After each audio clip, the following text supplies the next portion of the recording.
Ladies and gentlemen, hello and welcome back again to the Star Ladder I-League Star Series Season 3. We're going to be taking a look at game number 2. It's the wonderful Alliance facing off against none other than Cloud9 Gaming. I'm Lyrical, going to be joined as well by Trent Pax. Trent, sir, how you doing? We saw a bit of a back and forth game in game number 1. Alliance were able to hammer it out at the end. What are your thoughts so far on the draft? Well, this time it was Alliance digging a little bit deeper to their reserve time. I think last time Cloud9 took quite a while before deciding exactly what they were going to opt in towards, but Alliance had first pick in our previous game. They ended up going for the Shadow Demon. It's removed. I'm sure Cloud9 are considering Slardar right now because that hero is ridiculous. He's still in, but what are you giving up for Slardar? You could be giving up Ember Spirit, you could be giving up Lone Druid, and then plus a support. So some rather scary times. And they're actually going to go for the Earth Spirit instead. Little mix-up here from C9. Yeah, not exactly what I would have expected. It's been a little while since I feel like we've seen Earth Spirit first pick overall. I mean, obviously you've seen him in the first phase, but taking him first pick means that you are feeling comfortable giving him away the... I guess Shadow Demon Loot already banned. Lone Druid, Slardar... I guess you probably don't take Warlock first phase since there isn't a Luna in the game. Yeah, unlikely. The bigger concern is something like Slardar, Lifestealer, perhaps. That whole idea has fallen off a little bit. Slardar for sure, but the Venge. Yeah, not much question on the old Slardar. That hero is busted as all hell. He's the man. He's too good. And that'll likely be a support Venge, but we could just work it around into position 1 if it suits them a little bit further down the draft. So similar to the minus armor and burst combinations of a Lifestealer, you don't get the big mobility, but you do have a hero that could be support and could be core, depending on what you see come up from the side of Cloud9. Yeah.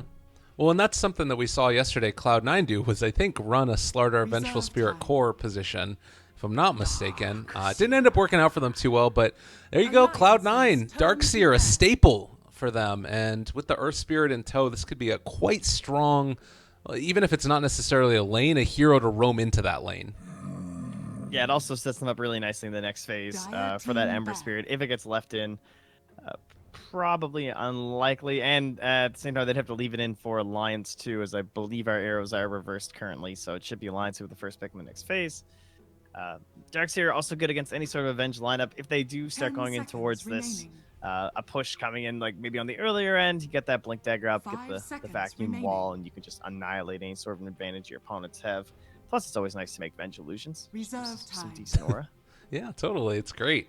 And I think that you look at already a strong team fight presence just from Cloud9 in general. It gives them a good backbone to fall back upon. That we saw, so much of that last game came down to how the last couple of team fights went, and Darkseer Vacuum Wall with the Earth Spirit just kick right on top of it could cause some issues. The Sven also going to be banned out now, as well as the Juggernaut. Not a real great surprise from either of those. As far as carries, do you think that we're going to be seeing those in the next couple of picks here for either team, or do you kind of hold back on those?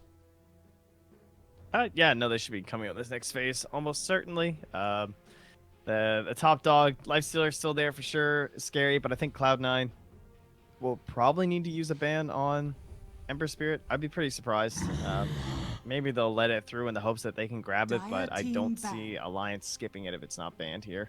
If they take the Ember for Alliance, we might see Cloud9 go back for that Lone Druid. Kind of interesting that they're not too afraid of letting it through from Alliance as well here. So should be a pretty cool second phase here. Yeah. Some of those big heroes still in the pool. Well, and that was, I think, part of the reason that Alliance did so well in the last game was letting that Ember get back to the 4th pick even for them. Just felt very, very strong. And, you get pretty much everything that you would have wanted out of the first couple of picks. Vengeful Spirit also, if you do end up running in that the support position, there's that nice little bit of save that you have against a potential Batrider that we could see as well. I would imagine it wouldn't come out from Cloud9, obviously, considering they already have the Darkseer there, and Earth Spirit is like the lane support. Sounds really clunky to me unless they go something like a Lone Druid. Well, they're boring. They banned the Ember. I know they want it. I'm sure they did. Like, they considered it for so long. Like, would they possibly skip it? Would Alliance not take it this time? But Alliance are well aware of the combination 5 of Dark seconds Seer and Ember remaining. Spirit. It's a ton of damage, given that Ion Shell earlier on in the game, and can really accelerate that Reserve guy and time. get him online much earlier than what happened to Limp last game. So he was kind of struggling to get things moving with the Veil at the beginning. And now we have the choice. Do we want to start heading in towards the Life Stealer? I think you'd like to see one more hero from Cloud9. So maybe pick up either your support or your offlaner here, assuming this Slardar moves into position 4. Going back for the Bat Rider isn't too shabby. Ooh. The Limp, Dire ESF. team pick. Yeah, you talked about it last game. Incredibly strong. Now, here's a question. Considering that we got the Shadow Fiend, do Alliance think about pulling out that Clockwork as well? It's necessary by any means? Potentially. That's not a bad point to be... 10 seconds sure. remaining. They already have decent heroes against, though, with the 5 Dark Seer is really seconds nice against the remaining. Clockwork. He builds an early mech, or he can also go into a pipe. He can vacuum people into the cogs, which can be pretty Reserve frustrating time. even when it's your ally, Clockwork. Hmm. And then Earth Spirit, decent against Clock, too, which is like the long range, the kick, and everything. Really, I'm just more concerned about Alliance. I'm concerned for Cloud9 because right now the minus armor is just disgusting from Alliance. That Sven ban really paying off. With that being gone, there's just no real recourse other than like Guardian Greaves and like Vlads and items like that. And they're gonna go for the Dazzle. So try and boost up their squad with the Alliance's Weave. turn Very to nice pick pick. from Cloud9. It's also nice against the Shadow Fiend too. Just he wants that big wombo combo, someone gets stunned, set up for the Requiem if you can save an ally and give them a chance to fight back. Might be enough to turn a fight through one grave. Yeah. Well, it 10 also, seconds a remaining. little bit of a scary thing. They are going to go for the Clockwork. Got him! Dire Gabe! team pick. Snipes. I mean, it's a pretty good combo, but I do like what you said there as well about the potential scary part of it for Alliance being the Dark Seer and Earth Spirit being able to deal with them pretty well. That being said, it does really 10 make this a seconds scary, scary game for Baby Knight. How do you deal with the Shadow Fiend that comes to lane with like 5 70 or 80 seconds damage? Is remaining. there any hero Oh. in particular that... How does Baby Knight deal with anything? He picks Sniper or Viper. Okay, all right, I'm with you. I don't know though. Viper to me feels like it could be really heavily hampered because if he doesn't have a good laning phase, then he's just kind of screwed throughout the rest of the game. Sniper seems like it might be the Against nice Clock option. Slardar is pretty scary though. Yeah, that's I don't know true if I too. want to be a sniper. Maybe this just isn't Baby Knight's game. Maybe he can just, I don't know. Sit out. Just... Maybe Nah, guys, I don't feel like this one. This looks awful for me. maybe Tinker, like magic spam there, and you would have Earth Spirit to help you out. Ooh, PA. Oh, very nice. Alliance's Very turn similar to the battle. Ember Spear, and that same idea of you get that early Ion Shell, you get on top. Can capitalize on a little bit of the minus armor from the Dazzle too, if you get a good weave going the other way. Mm. Okay. Yeah. I like it. The evasion too, against a heavy minus armor drafts typically seconds rely on a lot of remaining. right clicks, so natural evasion from PA should help her 5 seconds negate remaining. a lot of the advantages that Alliance have built up for themselves so far, and can also help escape away from the Clockwork Reserve cogs. time. Yeah, that's pretty good.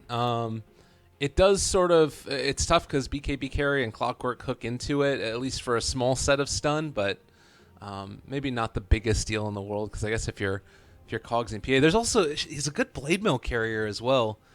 I guess that you just don't go on Clockwork, you leave him alone. Is the idea. Yeah, this last bit should be kind of interesting here. I could see the potential for Dire team back. mid PA. It's definitely not outside this realm if they want to go back for like an Ace Razor, something along those lines. One of his more classic heroes, but they're gonna eliminate the Baby Knight Sniper. I can agree with that. Even if you have a Clockwork, even if you have a Slardar, we have kind of seen how Hurricane 10 Pike, if you get off to a seconds decent remaining. start on a Sniper, can still be very obnoxious for Clockwork to try and deal with. You need your 5 own Force seconds Staff. You need very remaining. precise movements from the Clockwork to keep chasing him down as he escapes from your cogs, and they don't have to worry about Dire that. team pick.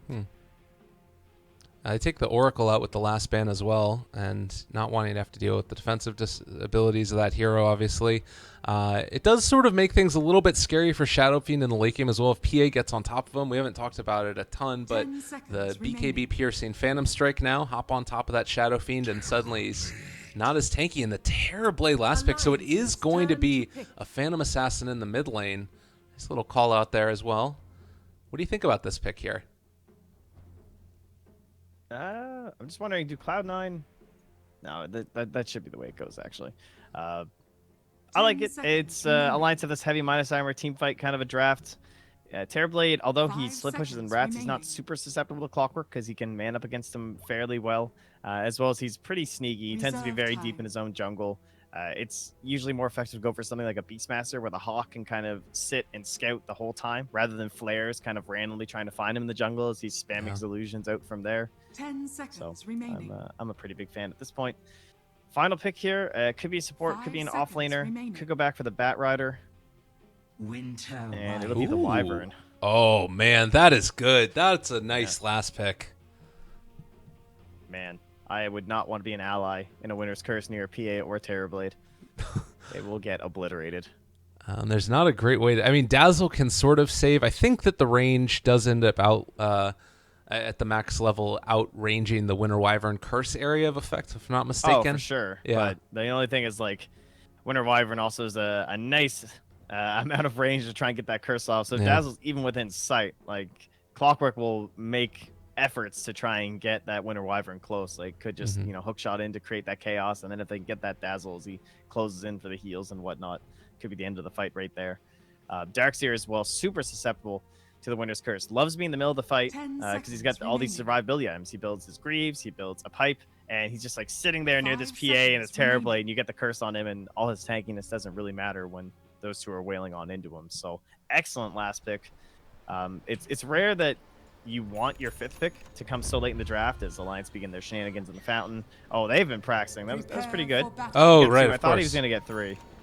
Well, that's something. That was something I wanted to mention is that I actually saw Horde, I think, run the same strategy, and obviously a good amount of relationship there between Alliance and Horde. Oh, there you go. They had been practicing it constantly, so they've, I'm sure, been doing this as well. For anybody that doesn't know, there have been a lot of teams that have seen this strategy, be like, oh, let's do it. And I think I remember Infamous doing it, and they ended up going to lane with Shadow Fiend only getting 2 souls because they couldn't time it right.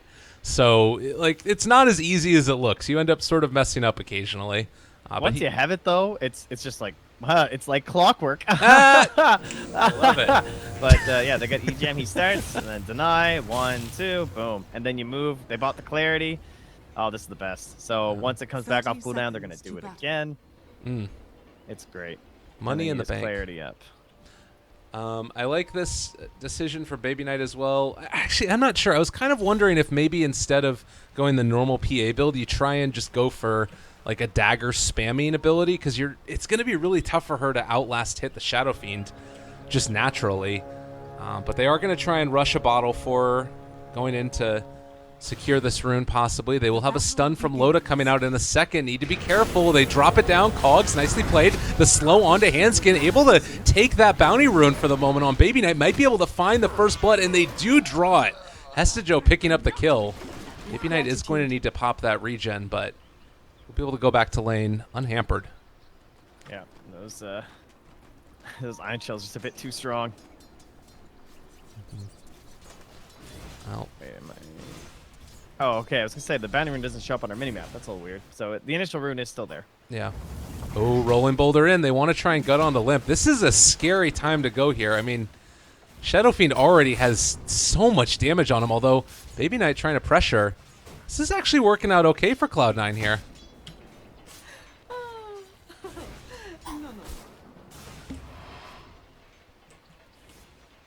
A nice little observer ward up on the high ground as well, able to spot everything going on there.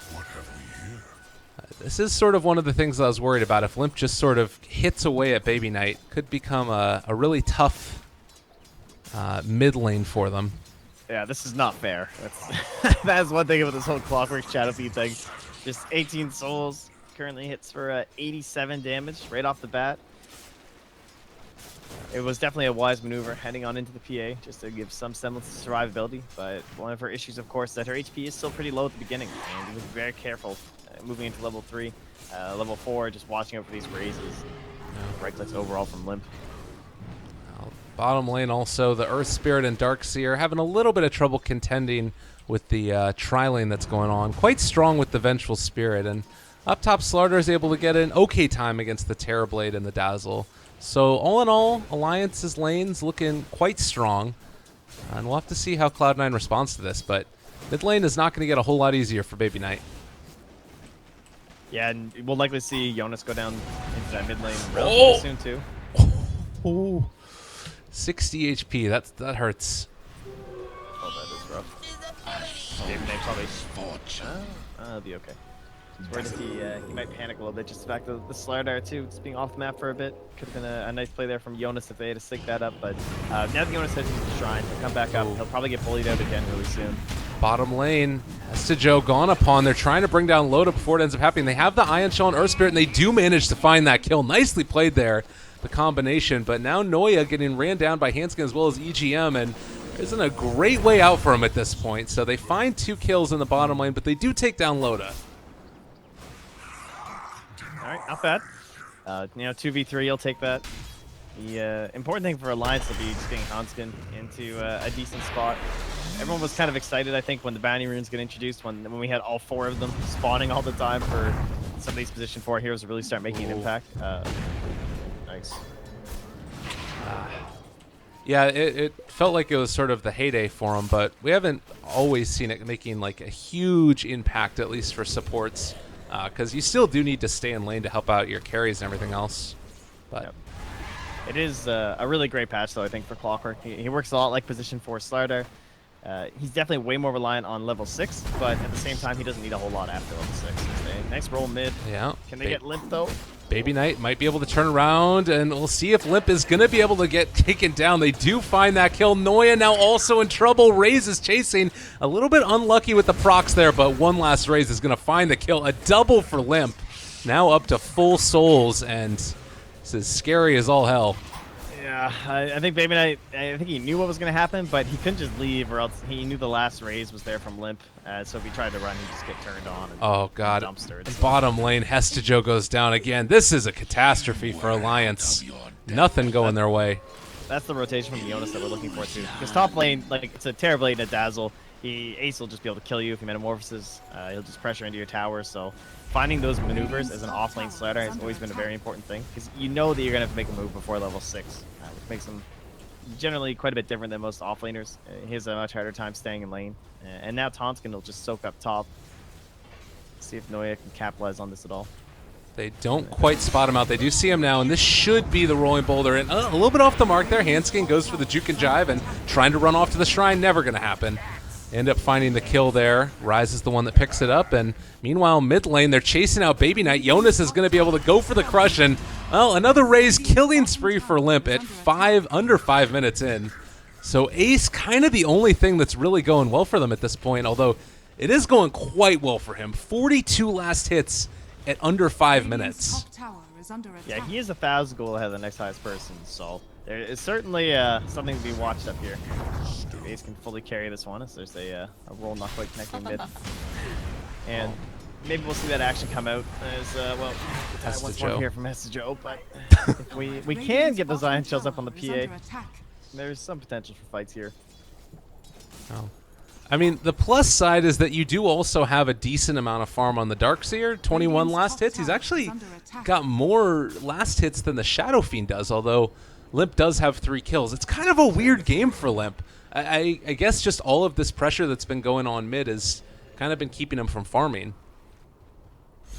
Yeah, he's too busy clicking people, raising, you know, it's just like running away from creep waves. Nope, gotta kill that guy. Loda's getting a little bit of catch-up time down bottom here as well. He was a little bit behind too, just in like overall farm, but now he's eclipsed the PA, moves to second in the last hits. Oh. And he can also start making rotations. Like once you get this helm early on the Avenge, pretty strong hero. But this is a nice gank mid. Limp's certainly going to be the focus for a lot of this early game.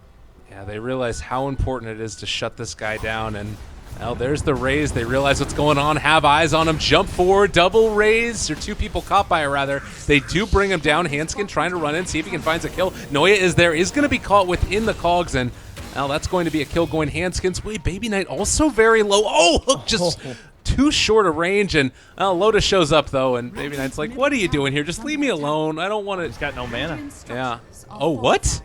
Jonas looking for it. Oh, swapped away. Baby Knight might still get out of here. Hanskin doesn't have any mana either. He does have a Phantom Strike. Jumps out and away. Saved by his team. So the swap. Oh, that's a little bit unfortunate there for him. Now the roll in. What is going on with these spells? Trent, they're going to kill off EGM too, I think. 4 heroes diving into the Radiant jungle. Just, they don't care. EGM got his bounty rune. He's fine. They needed this chaos. This is perfect for C9. Radiant's middle tower is under attack. Well, 5 heroes mid. I mean, do you think this is the right decision by him? Yeah, I mean, look at C9, dude. He's got the same net worth as Limp now. Sorry for Baby Knight. Like, Yeah. he's caught up mid. Got him. And all of this is just breathing room for Ace. The one thing that's super good for Alliance, though, is the fact that Jonas has been up here just getting a lot of farm gold levels. He'll be 6 soon. He's almost into a Blink Dagger as well. And he's the guy that's going to just say no to all this stuff from C9. You know, he's going to be blinking, crushing, and setting up for some Winter's Curse that EGM will soon be able to prepare as well. Radiant's bottom tower. You've is seen under how attack. just chaotic fights can be turned around in an instant by one good Slardar crush. And that's something that Alliance have kind of been lacking, is that just nice lockdown to be able to deal with all this pressure that's coming their way. But Our first hook also missed too, so now the Hanskins get that back up and might be looking to combo up once Jonas is ready. although that being said, they might run into him. Hanskin, he signals that Noya was in there. I think he realizes exactly what's going on. Walks right into him and tries to go for the stun roll away. Isn't going to be able to do it. Nice break there by Hanskin, and that should be the death of the Earth Spirit. I think that's when you kick away Hanskin and then roll, but... I think he tried to, but it just wasn't enough. No. That earlier levels, too painful. But Loda continues punching creeps. He'll have his tread soon, and then into that helm. Yeah. Early for Limp, he's got his treads going, and Jonas still just working away. And now it's Blink Dagger time. Yeah, 8 minutes, or 9 minutes roughly, on probably a completed Blink Dagger. Does look like Limp is going to take away these little bit of last hits himself, but nonetheless. Like, oh, look at Jonas. What a nice guy. He amps up the bird for Limp, and then he runs away. Little present for his Shadow Fiend. So here you go, man. That's so nice. And then he just gets daggered in the mid lane. The life of, I guess, was he position 3, position 4? I'm not sure. Yeah, he was 3 Okay. this game, but you know, it's kind of this whole new half 3, roaming around the map a lot. Hanskin's also level 7, so he's okay with the current situation. He gets to get quite a bit more farm than usual, which is one thing we talked a lot about Alliance. They very much move based on heroes and not necessarily so much net worth, especially between EGM and Hanskin. Yeah. It's like one game, Hanskin has like 400 net worth at 40 minutes, and then the next game he's right up there on the team. All right, Jonas has a blink now as EGM is going to get dove, but does not look like they want to try and take this fight. Instead, just going to take the tower, and Alliance in the meantime going to do their best to keep pressure on these other lanes and make sure that they don't give away anything for free. But this is a pretty strong push from C9 here. Yeah, we have the tome down EGM though, so he'll get 6. And this might be the start of where they can actually fight into this. Oh, man. Yeah, and Limp is coming in as well. Only Tread's online right now, but with the good setup, crush onto 3. Nicely played there as well. EGM, Winter's Curse is available, is able to dodge away from the stun coming in. The hook is not quite on the mark, and, well, they might actually just be able to get away with this one. Ace is still here. Looking to go back in. Metamorphosis is still half duration up and online. They smoke up. Trying to get some... Ace is all alone. There's the Winter's Curse down now, and I mean, Noya doesn't actually have enough mana to be able to save him. Oh, that really hurts. And Jonas looking for the crush. He found 2 of Cloud9 yet again. There's all 4 of them trying to roll away, see if they can make it to the shrine, but it's actually already been used anyways, so they aren't going to be able to make use of that. Jonas Blink Dagger back up and online, and the weave will dissuade them from going any further. Okay, well, certainly looked like it could have been a lot worse for C9, but EGM unable to find that god tier Winter's Curse. Looked like at least near the tower, but helps him close out Ace. Definitely the prime target here. And this will be a nice window for Alliance overall. Just Baby Knight building up into a Deso, so he's going to be very far away from his next upgrade and power spike. And if they can put some pressure on, use some hooks, and more of these brilliant crushes from Jonas, by the way. Played fantastic that fight. I think he had 3 double crushes or more, including a 3-man crush. Yeah. Yeah, it was But quite now strong. would be an excellent window to try and get mid if they could.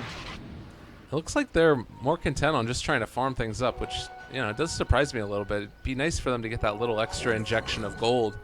But as it stands, kind of playing a little bit more passive and maybe moving up towards the top side. I like that Handskin's already built into that blade mail. Still a little ways away from it, but if he's involved in one more big fight, gets a little bit of farm along the way, they should be able to find it. Meanwhile, the movement in, see if they can take the Tier 1 Tower of Alliance down bottom by Cloud9. Well, EGM, again, he's here. He's ready. Winner's Curse doesn't Radiant's have the bottom longest tower is cooldown. under attack. It's only a minute 20. Keeping his eye on this one. Oh, Slardar? Unable to find Baby Dire's Knight. top tower A little is jump under away there. attack. I've been really impressed with the warding so far by Cloud9 too. This ward is going to last the Radiant's full bottom duration tower has over fallen. by the Radiant Shrine, and it has basically allowed a lot of those fights that went so well for Cloud9 to take place. Yeah, I would agree with that too. Dire's top Good trade tower up top. is under attack. A little bit slower as Dire's Loda has top gone tower for is the max fortified. Q and W build, not putting too many points in the aura. Radiant's bottom tower is under But attack. Limp will just help clean it up. He's got, Dire's top oh, it's tower Clarity is Rock. under I missed that. attack. That was DD for a Dire's second. top tower has fallen. Oh, stun comes through and connects onto 2. They get the silence out as well, but looks like they are going to back out. A very scary moment again. Ryze does have weave if they wanted to try and reinitiate with that, but maybe a bit too much. Yeah, they saw everybody moving in with the ward as well, so. Yeah, again, great vision there from them. We'll see if EGM can get up in these arcane boots. He's been struggling a bit with the mana, just trying to spam with all these waves. Another fantastic reason to always pick Winter Wyvern, of course, is she's not only good against these Drow TB lineups because of her ultimate and being able to pound a bunch of damage onto those typically defensive supports if you can, or the offlaner like the Darkseer in this game that we'll likely see an attempt on, but just being able to push out those waves solo as a position 5 is pretty rare. There's only a couple heroes like Winter Wyvern and Coddle, basically, that can do that to the degree that those two can. So this will be the Arcane Snap for EGM. And I'll be excited when Hanskin can get past this Blade Mail and into a 4-staff. I think they can make a lot of plays just trying to get EGM in the right position. Yeah. Well, and kind of an interesting little moment here as well. They're moving in to take down Roshan. Not something that you would completely expect at this point, but obviously a ton of minus armor. Shadow Fiend, you know, Presence of the Dark Lord, even at level 1 is pretty great. And now they're also going to look up in the top lane to see if they can take down Hestejo. Handskin looks to the right, but Hestejo was left. And should be able to make it over to secure himself a TP as well. Yeah, he's got a bit of time on it, but doesn't look like they're going to shoot at a player, so he'll get away with it. EGM moving up bold as brass, not at all afraid. And we're getting close to that Deso, but it's still a ways away. About 1,200 gold makes this kind of tough, but although Noya does have Magnetize, do you think that they can still defend this Tier 1 tower even with Aegis up and online for Limp? I don't think so, no. C9 will probably just back away. The vision inside these trees is fantastic from Clockwork. Certainly a underlooked feature this hero. Just, or overlooked, rather. Just the fact that he could help with these tower sieges so much. Yeah. He's prepared for any type of movement over as well. They are going to leave that alone, but the crush forward connects onto Baby Knight. The kick is going to come out, dodged away from most, and there's the Phantom Strike out as well. Oh! So close. Yeah. And that's one of those moments where I don't think that that's like a bad play at all by Clockwork. It's just, you know, you try and go for the hook, and he just was too far outside of range, so... Yeah, those types second of time missteps, too, man. Yeah. He needs an Aether Lens or something. He's always just so close. Is that the new build? New meta, guys. Radiant's bottom tower has been All right. denied. He's almost a Blade Mail. Grab some of the bounty to help him towards it. Yeah.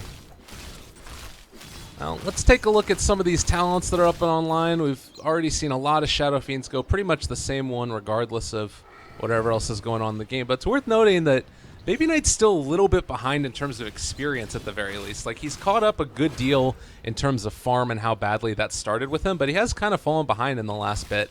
Is this just because PA, you know, needs those kills to stay on top, or what's your thoughts? Yeah, I mean, she had that big surge when they were actually fighting and everything, but when you're going for this Deso build, you farm so much empty gold. Like, yeah, you get a Mithril Hammer, but it doesn't really help you along at all. So, not much you can really do. Just kind of chill. You can't compare to someone like Ace, who's just rocketing through these neutrals and camps. Same thing with Limp, so you're definitely going to find yourself in BXP disadvantage. Now, Ryze in some trouble right now.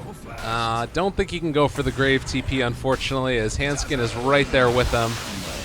They end up finding that kill pretty easily, but now Loda and Limp, they find Noya. All right, he's just gone. Oh, this is going to be a rough little couple minutes here for Cloud9 if they don't get these items online. And Darkseer going for the TP, Clockwork Cook. Yeah, well, he wasn't around, but Slardar Crush, I guess, with the flare given vision. Yeah, that was weird. Close, but not quite there. And, oh, Jonas going back for a Midas. Okay. Guess just feeling that this game could go a little bit longer with the PA as well as the TB.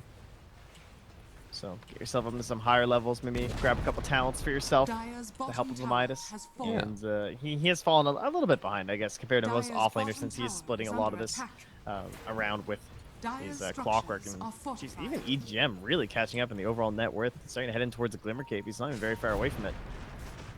Yeah, those So early spread levels, for Alliance. like being able to just spam out the Splinter Blast. It was a pretty quick arcane boots that he got into, as you were talking about, and so effective. And now it's here 2 going down. Like, they're just hitting all of these really well.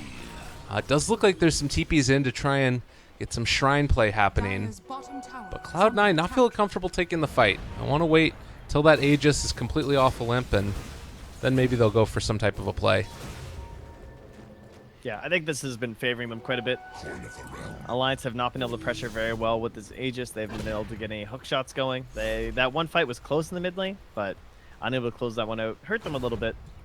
Now, Jonas was going to say, it looks like he's an Invis rune or something, and he does. He is very close to them.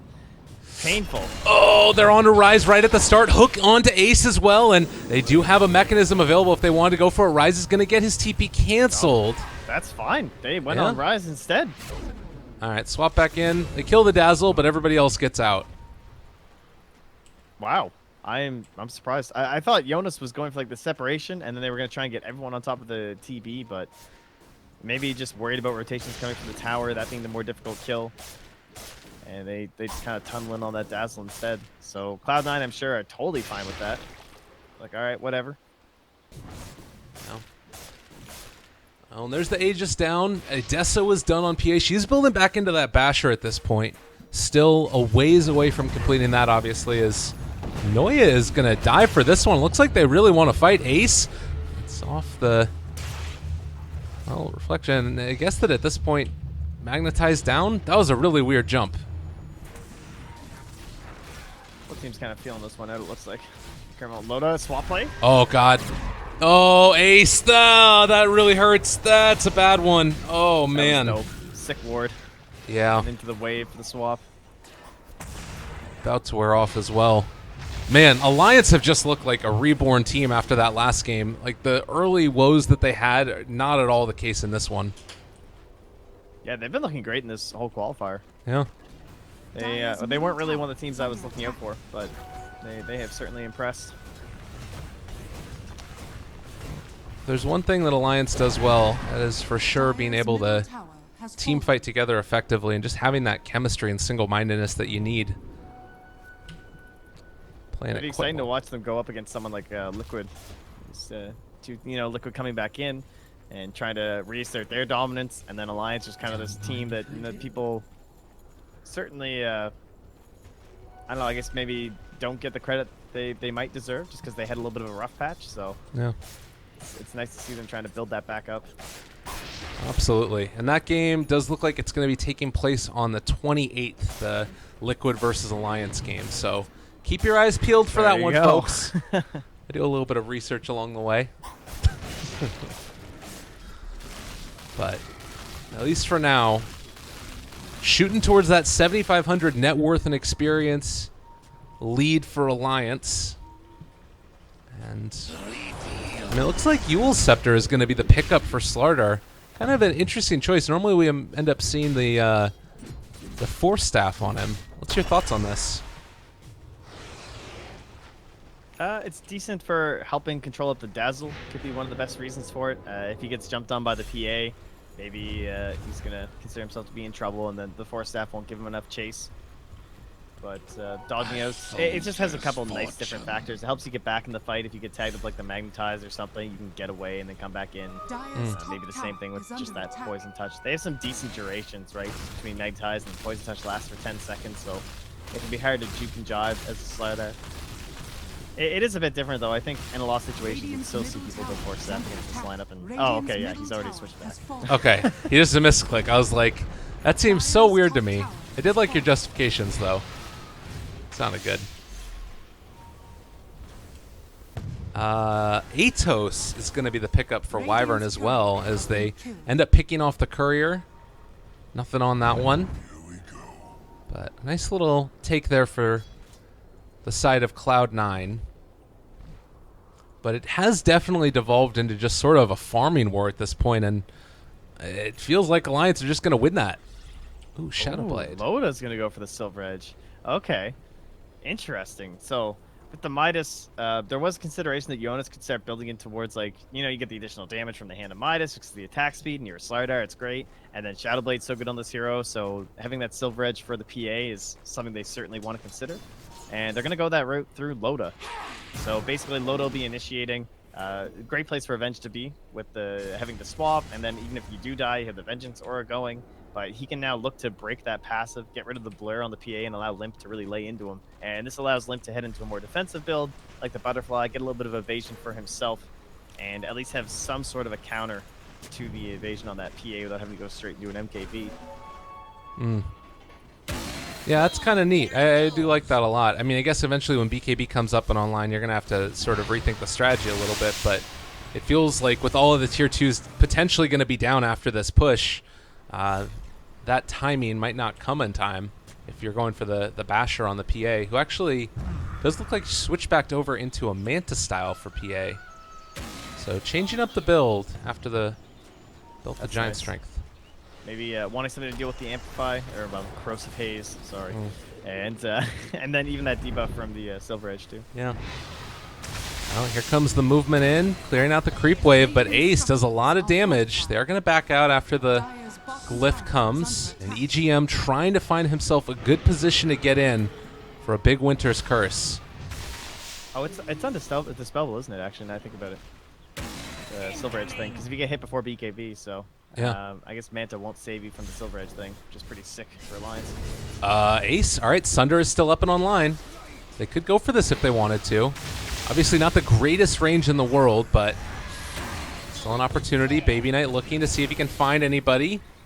They're throwing out magic missiles as well to see if they can kill off those illusions. They have found Baby Knight. He's taken a lot of damage. The vacuum wall isn't going to be nearly enough. And meanwhile, Baby Knight took a ton of damage from that combo. They do manage to get off a really nice Sunder. They are going to pull Limp back out as well as keep him safe inside of that cold embrace. And EGM now looking to deal a bit more of that slow. Noya already going to go down. This could be a big crush coming out from Jonas. He doesn't quite manage to get over the river, though. And well, now Ace is in a little bit of trouble as well as Loda is tracking him down. The crush, the magic missile, he's dead. And now, with two heroes on the retreat, I mean, Cloud9 in a ton of trouble. And, oh, nice little jump away there by PA. Still a scary moment, though.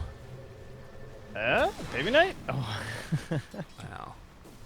Slightly risky TP, perhaps, but it works out. You got Blur. I mean, he did the math. It was fine. No, they're just going to run past that shrine. Yep, no time. Got to get Roche first. Okay. And they don't get the tier 2 either. Still alive on there. Yeah, nice advantage for Alliance now, too. So they can start to close out everything on the side of Cloud9, get these shrines down, take the map for themselves. They already have great aggressive vision. One fresh ward. This one just about to decay and die. But now this becomes their domain. Start to live in here. Further boost up the economies that they have going. You can have Shadow Fiend just living up in there along with Loda, feeling pretty secure with his Shadow Blade, and he can play a little bit more aggressively. So this interesting to see them press forward and try and close this one out, or at least the map, that is. Still a whole other story when you have to start getting to the high ground, especially with their link up on Hesta Joe. Yeah. And that is the sort of saving grace that they have right here. And actually, Limp does need to be Well, I guess not too careful. That's the problem right now for Cloud9 is that they just don't have the best catch in the world or ability to lock heroes down. It all depends upon Noya finding a good crush and then, you know, a vacuum after the fact. Whereas you take a look at what Alliance have to offer, and Slardar is just so good. I mean, not to mention the Clockwork and the Vengeful Spirit as well.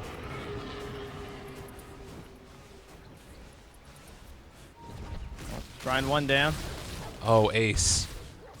Can they do this? Magic Missile? Clockwork? Oh no, ace! Sunder comes out just a fraction of a second too late, and he ends up going down, and that just cannot happen. They are going to be able to pull back in EGM, but the Glimmer Cape to keep him alive for the moment. Dust is there as well. They throw out the Weave. Jonas finds Noya. In a lot of trouble. Yule Scepter lifted up. Rise pushed back by the Cogs, not able to get the Grave. Alliance rolling yet again. This is an incredibly strong team and proven their dominance in this series. Man, they're on fire. Not much more to say, honestly. They, C9 they can't find that sort of like mid-game kind of again here. They're able to close it out. And not so much their own problems, but really just well played by Alliance. They seem to be able to find all those right moments, and they're always just prepped to immediately head into Roche and pressure with that advantage. Oh, nice jump out by Baby Knight. Might have just saved his life. Vacuum wall onto 3. It might be enough. They have the silence as well coming out from the Earth Spirit, and this crush ends up connecting onto 2. They throw out the Winter's Curse, though, and Noya taking a lot of damage. His team is hitting him, and he is going to be able to get Graves saved at the last second. Hanskin able to hook away, and that should be him surviving on about 50 HP. So, in spite of the really great combination that comes out, they only kill off the Winter Wyvern. Bottom barracks are under attack. Yeah, that definitely shows the difficulty of that high ground that we were discussing before, though, with just the Darkseer. Comboing up there with the Earth Spirit. It's one of those natural ones that we've seen so many teams run lately, but Vacuum into kicks pretty strong. And with the Aegis being on limp, he wasn't able to, I guess, absorb enough of it. And then, had he gone down, you can imagine him coming back up with BKB, then jumping back in with the slider, the hook shot, and things like that. But everyone kind of grouped up at once trying to get the most damage they could and ended up being punished very nicely there by Hesta Joe. Yeah. So big plays as always from him on the Darkseer. Yeah, it's just like normally when we've been seeing the other Cloud9 drafts, I think that we saw Sven out of him the other day, as well as the Darkseer and Earth Spirit. I could be wrong about that, but it just felt like that extra little bit of catch that they had made the difference. And this time, really high level of execution required.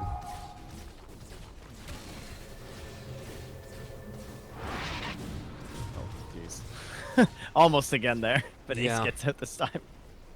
I mean, I guess that's the sign of what they need to do, though. Like, you have to be pushing out these lanes and trying to get farm wherever you possibly can at this stage. So, I mean, if you die once or twice, it's not the biggest deal in the world. He's still kind of on parity with the Shadow Fiend in terms of his farm level. And it is still a Terrorblade, too. So if they manage to win a fight somehow, they're going to push very rapidly. Hesta Joe maybe in some trouble here. Oh, nice blink. Loda was closing in along with Jonas. Oh, and there's the Yule Scepter lift up and crush to follow. Oh, ends up being a little bit off the mark. Nice kick that followed up the vacuum in. So they're timing it together pretty nice.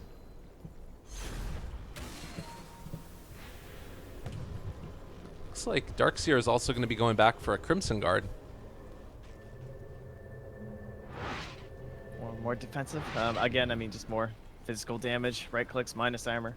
Trying to help deal with that here. Well, taking a look at net worth, 2,500 in the favor of Alliance, as well as right around 18,000 experience.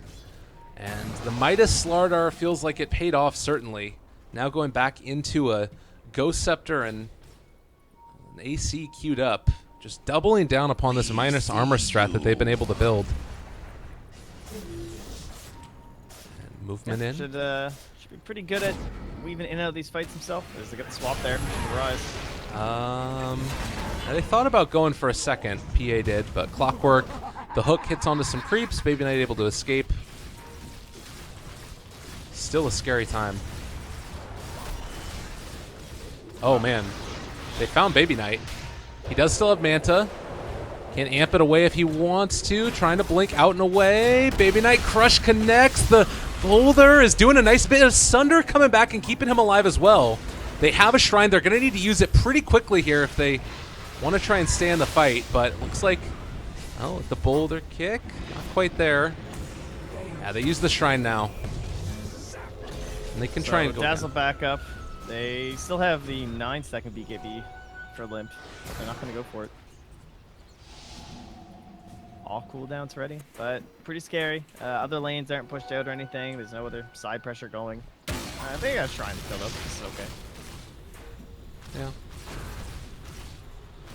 Oh, and do you like the Crimson Guard pickup? He's only about, what is that going to be, 700 gold away roughly for Hestejo?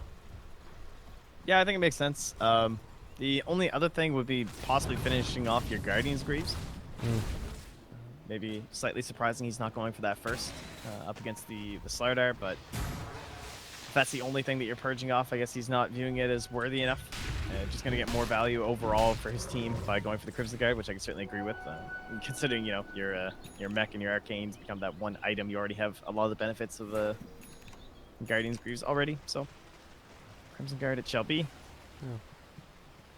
And there's really not much else he should need to go in for. Maybe even like a 4-staff for himself, but he probably wants to get building into those more expensive items like a Sheep's Guard after this. Something that would really help buff up his whole team. Or like a sheep stick or something like that. I mean, Darkseer is just kind of, I mean, outside of just the vacuum wall is the Ion Shell to keep the creep waves pushed out. It's been pretty invaluable.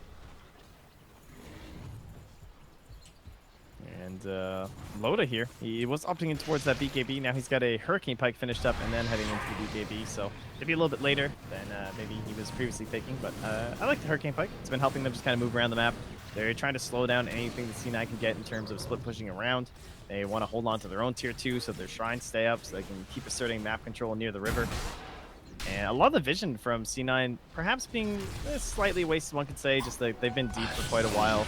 Don't necessarily know exactly what's happening in their own jungles, but you can still tell a little bit what's going on. I mean, right now this ward's still catching here.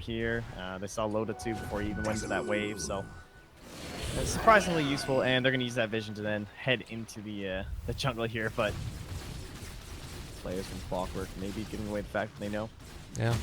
Vision on vision, and it looks like they're going to smoke up right underneath the ward. The pings come out. They realize exactly what's going on. So, yeah, definitely the vision being the key aspect of what's keeping Cloud9 in this game. And immediately everybody heads out. Let's go back home, not do this stuff, and they won't be caught in this. So, good amount of time spent. And, I mean, honestly, if they wanted to, like, could think about a counter smoke play at this point. They might just do it. Yep, they're opting in towards it. I mean, they're not going to find a much better time to fight. Aegis is still not spawning for... Oh, actually, it's up right now, so this is actually the ideal time to fight. Oh, man. Oh, and Winter Wyvern, this might be the pick that they need to take the fight and jumped upon immediately. They take her down. A nice little crit there from Baby Knight, and Haster and Pop looking for more. They have Limp. Oh, nice stuff here. They don't decide to go for it, but that does reveal there might be a ward there, guys. It's dead anyway. Yeah. Doesn't matter too much. Well, Winter Wyvern. Scary, but they also need this. Yeah. Wyvern has buyback. All right. Buyback is there. Oh, no, Hanskin, what? Oh, no! Oh, my God! He ended up running right into the creep wave, but they are still here. Crimson Guard has already been popped. Jonas is there, but they don't have the Clockwork in the misses. Rise is going to get taken out immediately, though. Requiem comes out after the fact. Baby Knight on top of him. I don't know if it's going to be enough damage, though. They can't quite finish him off, and now Limp gain ramp back. Nice vacuum wall back in as well. They take down the Shadow Fiend, and Handskin a little bit late to the party, buddy. Noya is going to go down. That's the gem as well, and it looks like they're going to be able to finally take down Loda as well. Alliance in some trouble now. EGM up to the high ground, and Jonas is going to scout out the Darkseer moving forward into this. There's buybacks on all sides. Buyback from the Shadow Fiend and the Vengeful Spirit. They do not want to give away Roche. Looks like Jonas trying to run away. Metamorphosis has run out at this point. Another nice vacuum. They catch themselves in the cog, so keeping that little bit of separation. Hestejo is going to get crushed and taken down now. So, well, another hero killed off. They do have the Weave now thrown down on top of 3 heroes as they're ready to jump back into the fray if they want to. Loda. They're walking into the Roche pit. I don't know if this is the right decision. Darkseer is going to be able to buy back if he wants to join this fight. He does, and he's Sunder. He's going to TP. All right. That was brutal. I actually understand. I will just say, Hanskin, so what happened was there was one creep in the camp. Okay. And I think from the angle he was walking, he couldn't see it. And so he thought that it was a dead camp because, like, why would there just be one, you know, ogre left in the camp? They should all be dead. So he just got, but my god, that was painful. That really hurts. They had such a nice initiation and so many angles coming in, and their whole, like, big plan kind of fell apart for Alliance. Cost them a lot of buybacks, but still not in the worst shape. Of course, they were up 15k. This is going to have it. It's about 7,500 for now, and we're still fighting over Roche. But all their cooldowns are ready.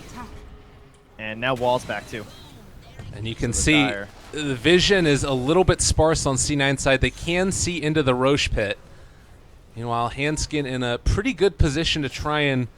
looks like he wants to go for a wraparound. Nice ward placed up on the high ground. This does give a little bit of a vision advantage to Alliance. They need to take down this ward up here.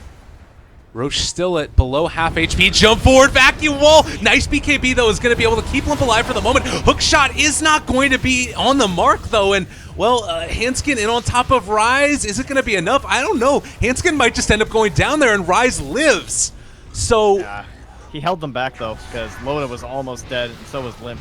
Okay. All right. Rise jumped upon again. The E-Blade comes out on the other side as it looks like Jonas is going to continue the chase. Hestijo taking a lot of damage. Limp looking for the follow-up. They do end up bringing him down, and Ace also controlled now. You mentioned the Sunder. He is going to be able to get this off in a second, I believe, possibly. He does turn it now into Hanskin, and that should be enough to switch the fight around to their favor. Maybe not, actually. They're starting to bring him low. Another Winter's Curse comes out, but it's not enough to kill him off. They've already taken down Limp. Baby Knight has come to play. He's gonna kill him all. Triple kill for him already. You can only look on to dismay as the Ultra comes from the Phantom Assassin. And now time for Roshan. No buybacks. Oh, Baby Knight. What a dude. Oh, all right. So where's our lead at now, boys? I think it's well gone as Baby Knight gets 2,000 gold for himself. Alliance can do nothing but rest in the grave as they watch this hand over to C9. Oh. And I think we're down. I mean, the net worth's meaningless at this point. Yeah. How long was that Roche fight? I don't know. It must have been, what? I guess the delay is well past, so the stream, we're looking like 3.5, 4 minutes. Yeah. Just non-stop battle in that area. That was absurd. And I guess now we're going back to the Darkseer for Greaves, but I mean, what's going to be some of these big determining factors? The gem was also given away there, I believe, so no gems currently for Alliance, and they have it on Rise for Cloud9. Also starting to take down these shrines. We should have known we were in for something with the Cloud9 Alliance game. Yeah. I don't know. I thought after game 1, just the way Alliance played, and then this game, you're like, all right, they're in their groove, man. This is going so well, but it just takes a couple bad fights, especially when you have that big of a lead, man. That rubber band, PA, one of the best heroes on capitalizing on that, too. I mean, how many games have you had to summon a band and your PA gets that early damage? Like, Oh, Estijo, he pops the mech, is going to end up dropping pretty low from this. Gets the wall off at the very least, and the Guardian Greaves, and, well, the Magnetize is also there, so Hanskin may be in some trouble now. He does pop the Blade Mail, and nice Ghost Sept, or rather E-Blade to keep him alive. Isn't going to matter, though. And they actually, Baby Knight, again, takes down EGM. So they need to be running pretty quick away from this guy. Swap back in and away. Yeah. Not within range. Saved Loda. If Noya would have kicked PA right there, that would have been the ultimate. Really get them back. Well, Shrine time once again here. Oh, Baby Knight needs that creep first. Got to get that money. And now more money. So the Metamorphosis won't last long enough to go high ground. And we'll also have Winter Wyvern and Claw for backup by then too. So now it's C9's turn to try and assert that map dominance, really try and control this whole area. Shrine's now down for everyone. No one TPing outside of their base unless they want to pick up some bots. And pickups. There is the Abyssal Blade for Baby Knight. Who needs defensive items, dude? He's got a cheese in his inventory. He's got an Aegis. He's got a Dazzle. He's got a Darkseer. Time to go in. Time to find Limp, annihilate him, And maybe this E-Blade, it has been doing some serious work. You know, I like the way Jonas is using it, trying to save people from a distance, trying to bail them out of some damage in this PA and this TV. But he's going to be really on point. They want to win these next couple engagements. Yeah, no doubt. I mean, it's kind of been the saving grace for Alliance over and over, and I did like the idea that he's going for. It's kind of interesting now. He's going back for a Bloodthorn. At least he has it queued up. But he is not with his team right now, and Baby Knight has found EGM. This could be a tough one. They can't catch up to him. But with the momentum firmly into Cloud9's control at this point, I would imagine that you can just kind of dive for it. They actually even give the gem to Baby Knight. Yeah, and Alliance was already kind of struggling with the split push of C9 when they were ahead by, what, 15,000? You know, C9 were still able to force them away from the base for a large majority of the map movements that were happening. And now you can see Alliance, though, they're going to feel so pressured. Like, they just don't have that same aspect of split push. If it was hard enough when you're up 15k, now that you're hemmed into your own base and now down almost 5, C9 looking to really amp up. I mean, you might even see them just wait until the next Roche with like BKBs and stuff if they don't find that perfect opening with this one.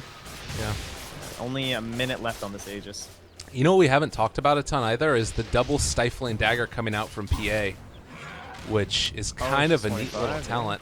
I don't know if that's worth it over the agility, but getting 2 of them at once is pretty neat. The problem is that I don't remember if it prioritizes over heroes, though.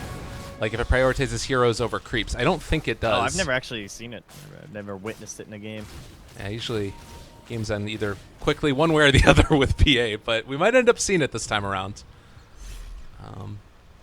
Regardless, 25 Agi is pretty great, too.